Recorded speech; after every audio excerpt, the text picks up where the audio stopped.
Growth जो होती है वो अपनी बॉडी में शारीरिक मतलब जो फिजिकल आपका जो है ना, उसमें इंक्रीजमेंट हो रहा है तो उसको आप क्या बोलोगे, ग्रोथ बोलोगे। लेकिन आपका जो मेंटली हो रहा है उसको आप क्या बोलोगे, डेवलपमेंट बोलोगे। उसको क्या बोलोगे, डेवलपमेंट। ये पीडिया का एक इम्पोर्टेंट पार्ट होता है जिसके अंदर ग्रोथ एंड डेवलपमेंट पढ़ते हैं।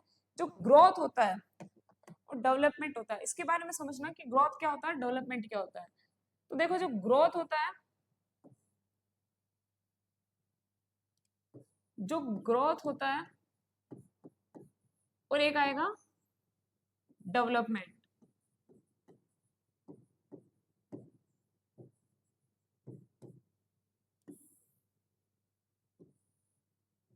जो ग्रोथ होगा वो क्या होगा, इंक्रीज इन साइज, है ना, किसकी, टिश्यू की, ऑर्गन की, है ना। इंक्रीज इन साइज जो भी किसकी होगी, टिश्यू की होगी, और किसकी होगी, ऑर्गन की होगी, वो क्या होगा, ग्रोथ होगा। क्या होगा, ग्रोथ। उसके बाद में जो डेवलप फिजिकल मैच्योरेशन हो रहा है, आपका जो भी फिजिकल मैच्योरेशन हो रहा है वो सब किसके अंदर आएगा, ग्रोथ के अंदर आएगा। वो सब किसके अंदर आएगा, ग्रोथ के अंदर आएगा। उसके बाद में फिजिकल मैच्योरेशन मतलब कि जो नंबर में इंक्रीज हो रहा हो, है ना, या फिर आपका जो टिश्यू है, जो ऑर्गन है उसमें इंक्रीज हो रहा हो, या फिर मल्टीप्लीकेशन ऑफ सेल हो रहा हो। क्या हो रहा हो, मल्टीप्लिकेशन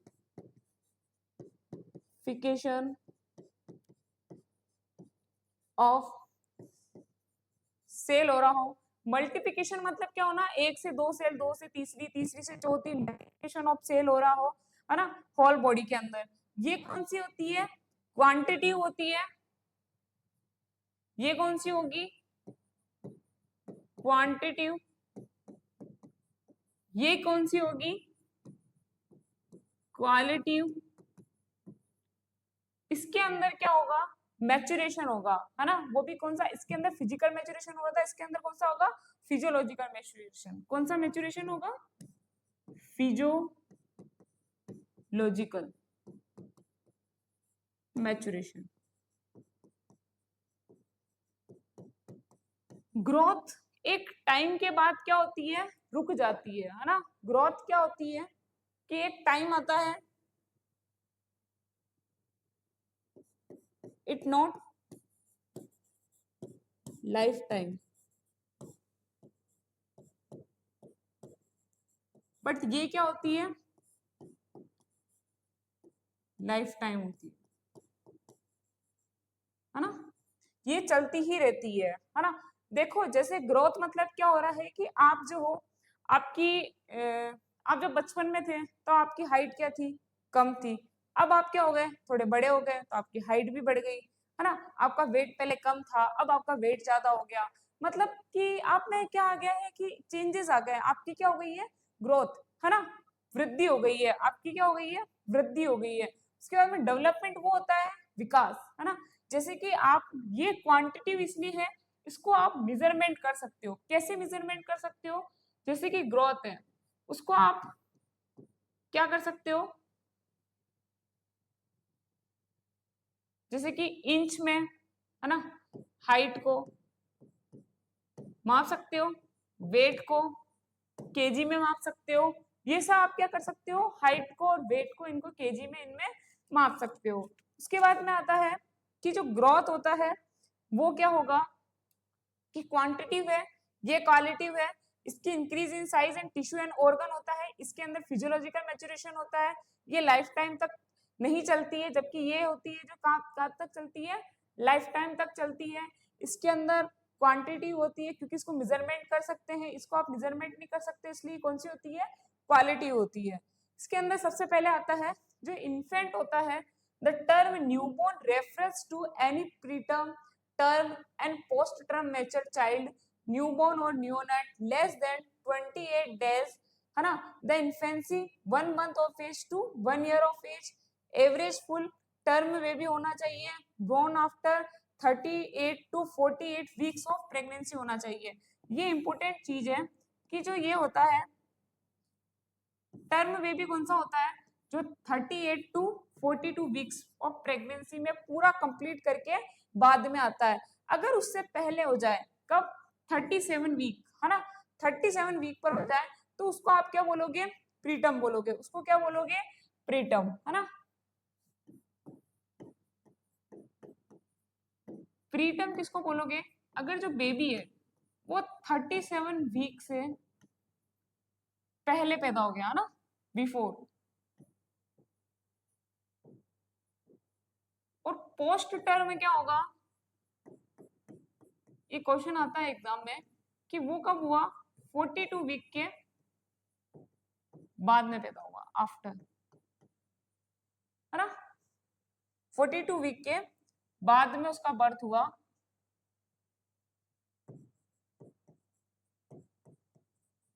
42 वीक के बाद में हुआ तो उसको आप क्या बोलोगे, पोस्टर्म बोलोगे। और प्रीटर्म में क्या होगा, 37 वीक के बाद में होता है। उसके बाद में आता है post mature infant born after 42 week of pregnancy, उसको बोलेंगे आप क्या बोलोगे, पोस्ट टर्म बोलोगे। एवरेज जो बेबी होता है, जो नॉर्मल होता है वो कब होता है, 32 होता है। जो लेट होता है वो 42 पे होता है। जो पहले होता है वो 37 वीक पे होता है। अगर आपका जो बेबी है उसका बोर्न जो हुआ वो 37 वीक से पहले ही हो गया तो उसको आप क्या बोलोगे, प्रीटर्म बोलोगे। और अगर उसका 42 वीक के बाद में हुआ तो उसको आप क्या बोलोगे, पोस्टर्म बोलोगे। और अगर इन दोनों के बीच में हुआ तो उसको आप क्या बोलोगे कि हाँ ये नॉर्मल प्रेगनेंसी है। उसके बाद में आता है babies less than 10 percentile for head circumference, weight and और length, है ना। उसके बाद में आता है कि लार्ज गेस्टेशनल में बेबीज का जो परसेंटाइल होता है वो 19 होता है। स्मॉल में कैसा होता है, 10 होता है। Most common reason is diabetic mother, जिनका भी जो बेबी का जो हेड होता है वो बड़ा होता है ना, तो उसका जो मोस्ट कारण क्या होता है, डायबिटिक मदर है। पहले से मदर को क्या है, डायबिटीज है। Associated with the increased risk of prenatal asphyxia, उसको क्या हो सकता है, बेबी को उसको प्रीनेटल एक्सपेक्शिया हो सकता है, सांस लेने में दिक्कत आ सकती है। उसको रेस्पिरेटरी सिंड्रोम हो सकता है।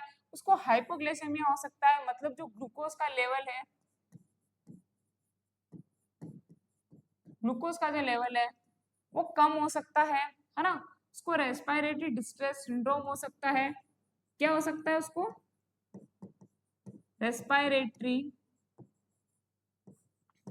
डिस्ट्रेस सिंड्रोम हो सकता है।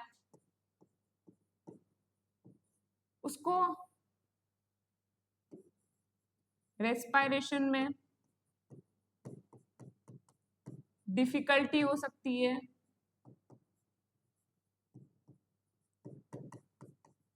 ये सब क्या हो सकता है, उसके अंदर हो सकता है अगर मदर को क्या हो, डायबिटिक मदर हो। क्या कंडीशन है, अगर क्या हो, डायबिटिक मदर हो। अगर मदर को प्रेगनेंसी के अंदर या पहले से उसको डायबिटीज है, उसको रेस्पिरेटरी डिफिकल्टी आ सकती है। किसको, ये तो किसमें है, मदर में। ये किसमें हो सकता है, बेबी के अंदर, है ना। उसके बाद में आता है कि न्यूनेटल मोर्टिलिटी रेट क्या होती है, प्रीनेटल मोर्टिलिटी क्या होती है, पोस्टनेटल मोर्टिलिटी क्या होती है ना। प्रीनेटल क्या होता है, death from 10th weeks of gestational to, मैंने बताया था ना, प्रीनेटल न्यूनेटल, है ना। इसके अंदर क्या है कि बेबी है ना, उसकी डेथ, मोर्टिलिटी का मतलब क्या होता है, डेथ होना, है ना। मोर्टिलिटी मतलब क्या होता है, डेथ। और मोर्बिडिटी मतलब क्या होता है, इलनेस। मोर्बिडिटी मतलब क्या होता है, इलनेस, है ना। तो जो मोर्टिलिटी होती है इसमें प्रीनेटल मोर्टिलिटी होती है, इसका मतलब क्या होता है, death from 10 week of gestational, जब जो बेबी है वो कहाँ पर है, मदर की वॉम्ब के अंदर है, वहां पर से लेके 7 डेज, है ना, ऑफ आफ्टर बर्थ। जैसे कोई बच्चा है ना, वो कहाँ पर है, मदर के वॉम्ब में है। वो भी कहाँ कहाँ से लेके 20 वीक से लेके अगर बर्थ के 7 डेज के बीच में अगर उसकी डेथ हो जाती है तो उसको आप क्या बोलते हो, प्रीनेटल मोर्टिलिटी। उसको आप क्या बोलोगे, प्रीनेटल मोर्टिलिटी। न्यूनेटल मोर्टिलिटी में क्या होता है, death from birth to until 28 day. अगर जो बेबी का जो बर्थ है वो कहाँ से कहाँ हो जाए, डेथ कहाँ से हो रही है, 20 डेथ में हो जाए, है ना, मतलब 1 मंथ के अंदर अंदर हो जाए। बेबी की जो डेथ है वो क्या हो जाए, 1 मंथ के अंदर अंदर हो जाए, उसको आप क्या बोलोगे, प्रीनेटल, है ना। उसके बाद में आता है फिजिकल, हेड सरकमफेरेंस, और जो पोस्ट नेटल होता है वो क्या होता है 28 वीक के 28 डे के बाद में। उसके बाद में आता है head circumference. Head circumference normal कितना होता है 33 टू 35 सेंटीमीटर। कितना होता है 33 से लेके 35 सेंटीमीटर। ये क्वेश्चन आता है एग्जाम में। The first 6 month grows an average कितना होता है 0.6 या 1.5 मंथ, है ना। सेकेंड 6 मंथ में 0.2, और 8 बर्थ हेड सरकमफेरेंस जो होता है वो 33 से लेके 35 सेंटीमीटर होता है, और 2 to 3 centimetre more than chest circumference, है ना। जो चेस्ट सरकमफेरेंस होता है वो कितना होता है,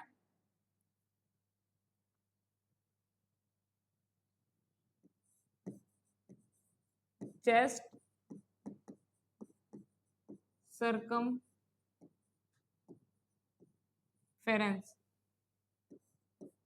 और हेड सरकमफेरेंस। हेड कितना है, सॉरी, हेड कितना है 33 से लेके 35 सेंटीमीटर तक है। तो उसमें अपन को ये क्या बोल रहा है,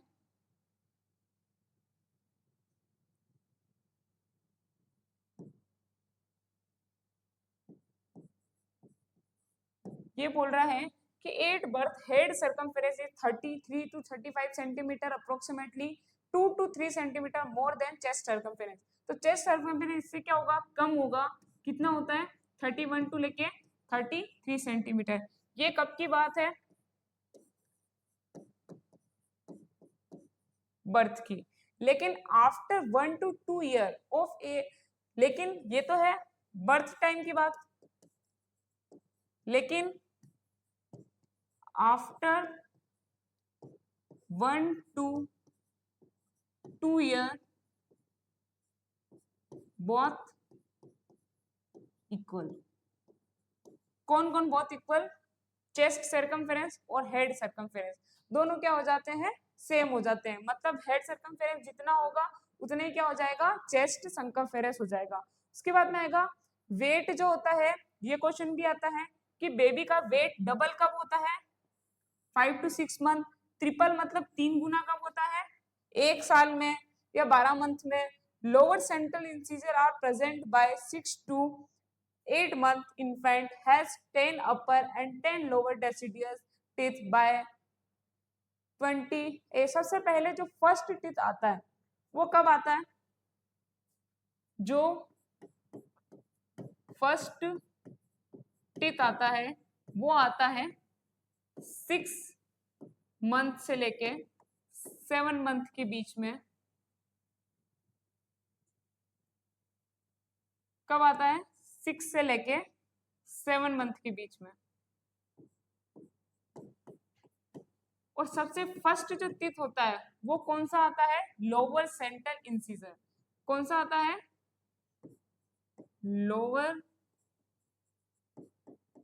सेंटर इंसीजर। कौन सा आएगा, लोअर सीजर इंसीजर, है ना। ये क्वेश्चन आता है एग्जाम में, ये इंपॉर्टेंट लाइन है। उसके बाद में ये भी क्वेश्चन आता है कि चेस्ट सरकमफेरेंस है और ये इक्वल कब होते हैं, तो ये लोग कब इक्वल होते हैं, दोनों 1 to 2 ईयर में इक्वल हो जाते हैं। उसके बाद में आता है न्यूट्रिशन।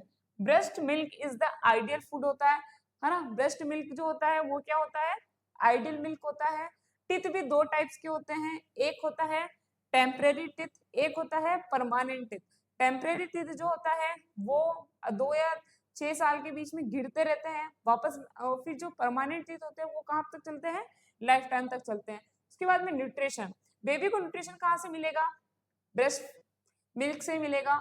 ब्रेस्ट मिल्क क्या होता है, इसके अंदर क्या क्या होता है, एंटीबॉडीज होती है, व्हाइट ब्लड सेल्स होती है, प्रोटेक्ट बेबी फॉर इन्फेक्शन, है ना। एक्सक्लूसिव ब्रेस्ट फीडिंग मतलब क्या होता है? अब मुझे बताओ कि जैसे ही डिलीवरी हुई तो आपको जो ब्रेस्ट फीडिंग है वो आप कितने टाइम में स्टार्ट करोगे? जो ब्रेस्ट फीडिंग है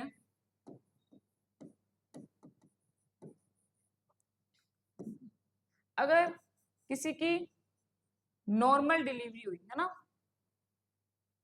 किसी की नॉर्मल डिलीवरी हुई तो ब्रेस्ट फीडिंग कब स्टार्ट करोगे? 30 मिनट से लेके 1 आवर के बीच में, है ना। और अगर किसी की सीजेरियन डिलीवरी हुई है ना, ऑपरेशन से, तब आप उसको ब्रेस्ट फीडिंग कब कराओगे? 2 से लेके 3 आवर ब्रेस्ट फीडिंग, है ना, बच्चे को करवाने के लिए। ये भी एग्जाम में आता है, इंपोर्टेंट लाइन है। उसके बाद में आता है एक्सक्लूसिव ब्रेस्ट फीडिंग। एक्सक्लूसिव मतलब क्या होता है? सिर्फ यही देना है, इसके अलावा कुछ नहीं देना है ना। इसका मतलब क्या होता है? ओनली, है ना, ओनली ब्रेस्ट फीडिंग, इसके अलावा नो इवन वाटर, है ना, वाटर भी नहीं देना आपको, पानी भी। कब तक? 6 मंथ तक। क्यों? क्योंकि सब किसके अंदर होता है? ब्रेस्ट फीडिंग के अंदर ही होता है। Weaning is start 6 month. Weaning मतलब क्या होता है? साथ में, है ना। वीनिंग मतलब क्या होता है कि कंबाइन, किसके साथ में? ब्रेस्ट फीडिंग के साथ में। आप ब्रेस्ट फीडिंग तो कराओ कराओ, ब्रेस्ट फीडिंग धीरे धीरे आप छोड़ोगा बच्चा, विनिंग करेगा। विनिंग में क्या होता है? जैसे सेरेलैक्स वगैरह ये हो गया, है ना, ये सब आपको दूध के साथ बच्चे को साथ साथ में क्या करना चाहिए? खिलाना चाहिए। उसके बाद में आता है फोंटोनल।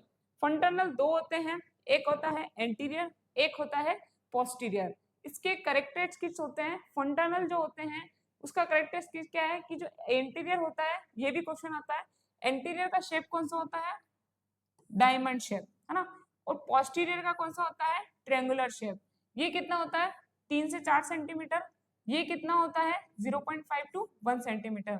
इसको ऑक्सीपिटल एंड पैराइटल बोन के बिटवीन होता है ना। उसके बाद में ये कब क्लोज हो जाता है?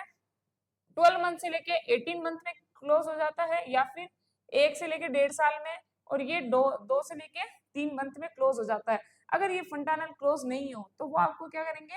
कोई ना कोई मेडिकल डिजीज देंगे। उसके बाद में आता है vital sign.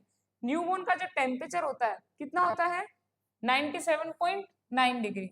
Apical heart rate कितनी होती है? 120। थोड़ी बड़ी भी होती है हार्ट रेट इनके। रेस्पिरेशन भी इनका थोड़ा सा बढ़ा हुआ होता है। ब्लड प्रेशर इनका कितना होता है? 70 थ्रू 55, थोड़ा सा घटा हुआ होता है। उसके बाद में आता है 1 ईयर ओल्ड जो बेबी होगा उसमें आप क्या क्या देखोगे?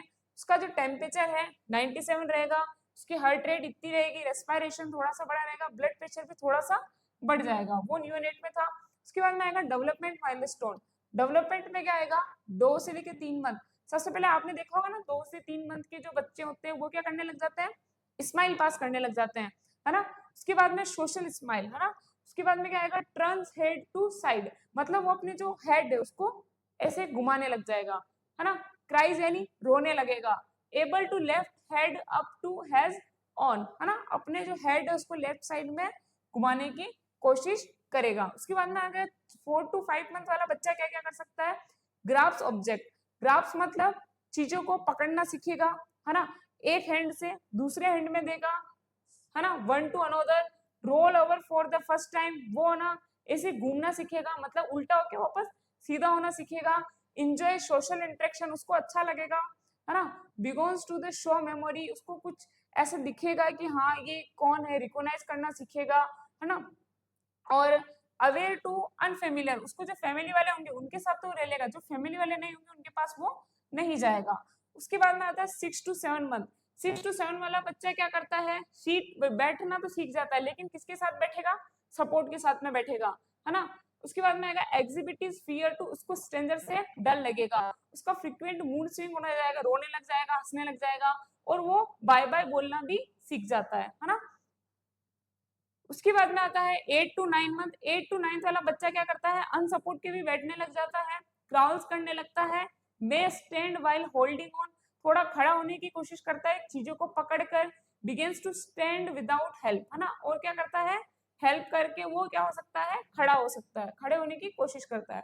उसके बाद में आता है 10 to 11 मंथ वाला क्या करता है, can change from prone to sitting position, मतलब उल्टे से ऐसे आ जाता है, सीधे आ जाता है, वॉक करने में थोड़ा सा वॉक करने लगता है फर्नीचर को पकड़ पकड़ कर, और स्टैंड सिक्योरिटी, खड़ा तो होना सीख जाएगा लेकिन वॉक क्या करेगा, फर्नीचर को पकड़ कर करेगा। उसके बाद में आएगा 12 to 13 मंथ वाले बच्चे क्या क्या कर सकते हैं, वॉक्स कर सकते हैं लेकिन उनका एक हाथ आप पकड़ के कराओगे तो, can take a few steps, वो कुछ कदम आगे रख सकते हैं। 6 to 8 डेसिडल टीथ, मतलब उनके क्या आने लग जाएंगे, डेसिडल टीथ आने लग जाएंगे, 6 से 8। Can drink from A cup, वो कप से लेके पानी पी सकते हैं। उसके बाद में आता है 14 to 15 मंथ, इसके अंदर क्या कर सकता है, बच्चा आसानी से अकेला चल सकता है। कैन क्राउल अप स्टेयर्स, वो जो मतलब जो सीढ़ियां होती है उन पर क्या कर सकता है, क्राउल अप कर सकता है। Shows emotion such as anger and, वो इमोशन भी दिखा सकता है अपने, है ना, और एंगर गुस्सा भी हो सकता है आप पे। Will explore away from mother in familiar surroundings, है ना, वो अपने आसपास फैमिली या फिर मदर को देखता है कि कहाँ है वो। 17 मंथ का जो बेबी होता है can walk up steps with the little और नो सपोर्ट, वो थोड़ा सा एक स्टेप ले सकता है सीढ़ियों के ऊपर, वाइल वॉकिंग सच एज है किकिंग ए बॉल, है ना, और जो बॉल होती है उसको वो किक मार सकता है। उसके बाद में 18 month able to the manipulate object with fit, है ना, अपने जो फिट होते हैं उससे वो ऑब्जेक्ट को पकड़ सकता है, वॉक कर सकता है और वापस बॉल को किक कर सकता है। उसके बाद में आएगा 18 to 20 मंथ वाला बच्चा क्या कर सकता है, रन, किक्स कर सकता है, भाग सकता है, चेयर पे बैठ सकता है, up stair with one hand hit hold, up stair चढ़ सकता है, एफ यानी turn 2 to 3 page at time, spoon feeds, है ना, टर्न कर सकता है पेज को जो अपने कॉपी वगैरह के होते हैं, स्पून से खुद ही खाना खा सकता है ना, और कुछ वर्ड्स बोल सकता है ना 20 तक। Age copies parents and household task, उसको जो प्ले करने के लिए देते हैं, गाना गा के बता सकता है, सिंगिंग करके बता सकता है। उसके बाद में आएगा गाने के 2-3 वर्ड्स गा सकता है ना। और 21 से 23 वाला मंथ वाला बेबी जो होगा वो क्या करेगा, गोज अपस्टेयर, मतलब सीढ़ियां चढ़ना सीखेगा, ड्रिंक खुद कर लेगा, है ना, point two the 3 body parts, है ना, वो अपने बॉडी पार्ट जो होगा वो पहचानने लगेगा। Ask to have a good and go to toilet, वो टॉयलेट के लिए पूछेगा कि क्या मैं टॉयलेट करने जाऊं, वो पूछने लग जाएगा ना। 24 मंथ वाला क्या करता है, अप टू डाउन, चढ़ भी सकता है, उतर भी सकता है, जंप मार सकता है, टर्न पेज कर सकता है वन टाइम में, है ना, और लिख सकता है, मिटा सकता है ना, L50 वर्ड्स, 2 वर्ड सेंटेंस बोल सकता है, पोयम बोल सकता है, पॉइंट बता सकता है, बॉडी पार्ट कौन कौन से है ना, पैरेलल प्ले उनके साथ वो खेलना पसंद करेगा। उसके बाद में आता है 30 मंथ वाला बच्चा या 2.5 साल का बच्चा क्या करता है, जंप करता है दोनों पैरों से, है ना, unbutton hold pencil in adult fashion, repeat कर सकता है, अंडरस्टैंड, टेल्स इजट last name when asked guess the self and drink, कर सकता है, पानी पी सकता है। 3 ईयर का क्या कर सकता है, पैडल ट्राई साइकिल चला सकता है, ये क्वेश्चन आता है ट्राई साइकिल वाला, वो किसमें आएगा, 3 ईयर के अंदर आएगा। ड्रॉ ए सर्कल, वो ऐसा सर्कल बना सकता है, 3 वर्ड सेंटेंस बोल सकता है ना, 250 वर्ड्स भी बोल सकता है। और ग्रुप प्ले में वो किससे पैरेलल प्ले कर रहा था, 3 ईयर वाला कैसा करेगा, ग्रुप प्ले करेगा। उसके बाद में आएगा 4 ईयर वाला।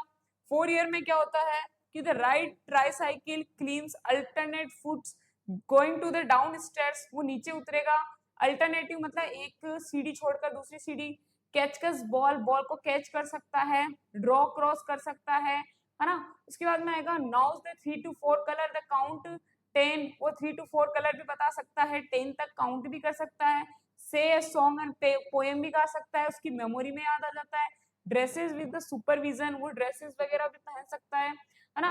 उसके बाद आएगा 5 ईयर वाला बच्चा क्या कर सकता है, the walks on the tip toes, jumps over the tie shoes uses the knife to spread, है ना, वो ड्राइव्स टू ट्रिंगल बना सकता है, knows two colour define one word in the identify coins वगैरह बता सकता है। प्लेस कॉम्पिटिटिव एज, है ना, मतलब ये कंपटीशन आ जाती है। वो पेलनेट था और वो कौन सा था, group.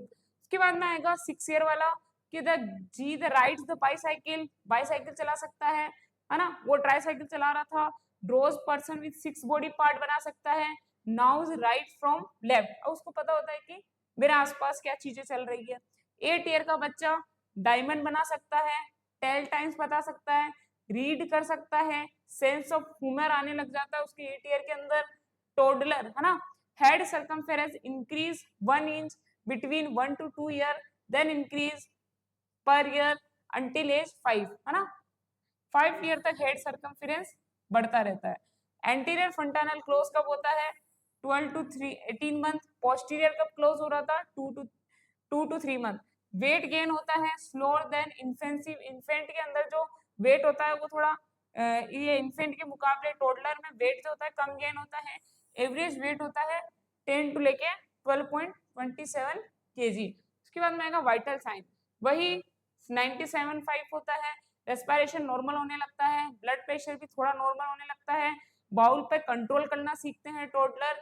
Develop before bladder control, है ना, achieve good ball and bladder control 3 year में सीख जाता है। 2 ईयर में वो सीखने की कोशिश करता है। Stay dry during the day but may need to diaper at a night, है ना, डे में तो वो क्या रहते हैं, ड्राई रहते हैं, टॉयलेट नहीं करते हैं, लेकिन नाइट टाइम में उनको क्या पहनना पड़ता है, डाइपर। कितने साल तक, 4 साल तक। The child runs by age 2 year and walks backward, है ना, 2 साल में वो ना रन करना सीख जाता है। Use short sentence and has a vocabulary 300 से 300 वर्ड्स बोल सकता है। Short attention spam causing the toddler to change the toys option, है ना, आप उसको ऑप्शन में इसको चेंज कर सकते हो टॉयज को। उसके बाद में आता है प्री स्कूल वाले बच्चे कैसे होते हैं, उनकी हाइट जो होती है वो 2 से लेके 3 इंच पर ईयर होती है। एवरेज हाइट होती है 37 इंच या 3 ईयर, है ना। 4 ईयर में कितनी होती है, हाफ एंड 40। 5 ईयर में कितनी होती है, 43। Require about the 12 hour of sleep, है ना, इनको स्कूल एज प्री स्कूल को क्या चाहिए, 12 आवर की क्या चाहिए, स्लीप चाहिए। Eruption of the deciduous teeth is complete, उनका जो डेसिडियस टीथ आता है वो आना कंप्लीट हो जाता है।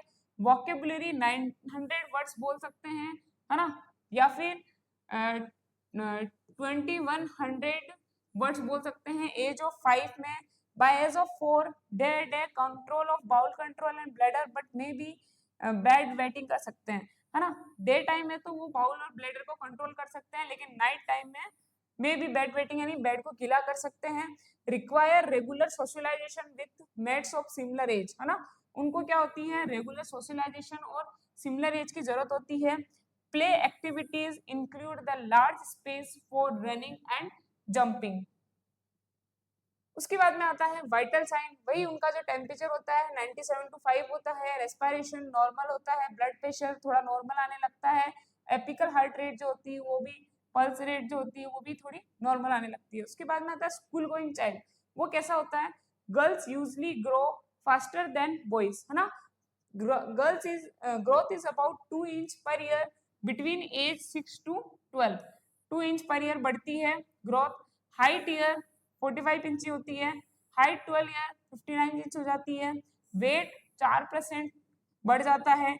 एवरेज वेट 46 पाउंड होता है ना, और 6 ईयर में कितना हो जाता है, 88, है ना, 12 ईयर में।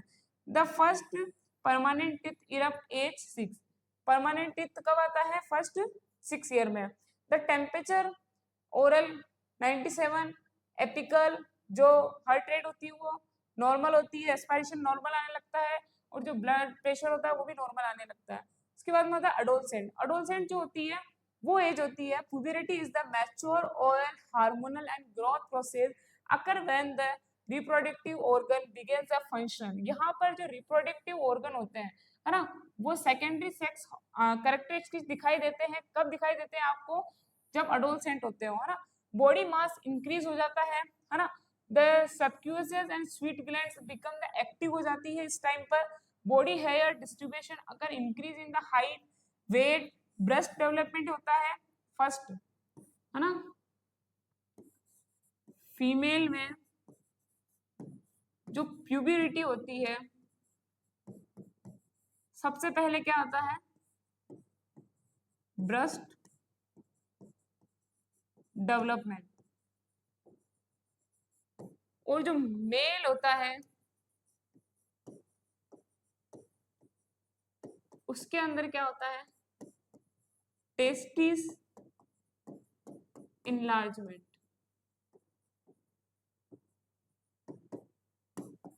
इंपॉर्टेंट है, कब, प्यूबरिटी के अंदर। उसके बाद में आता है वाइटल साइन, नॉर्मल हो जाता है ना, हार्ट रेट भी थोड़ी नॉर्मल हो जाती है, रेस्पिरेशन नॉर्मल है, ब्लड प्रेशर नॉर्मल है। ये था आपका ग्रोथ एंड डेवलपमेंट की किस तरीके से आपका ग्रोथ होता है, कैसे डेवलपमेंट होता है। ग्रोथ कुछ टाइम एज के बाद में रुक जाता है, लेकिन जो डेवलपमेंट होता है, हाइट थोड़ी आपकी जिंदगी भर बढ़ रही है, नहीं बढ़ती है, लेकिन डेवलपमेंट आपकी सीखने की जो क्षमता है वो लाइफ टाइम तक चलती रहती है। तो जो आपका विकास हो रहा है आपकी बुद्धि का, उसको बोलते हैं डेवलपमेंट। और जो आपकी बॉडी इंक्रीजमेंट हो रहा है उसको आप क्या बोलोगे, growth. The topic is end. Thank you.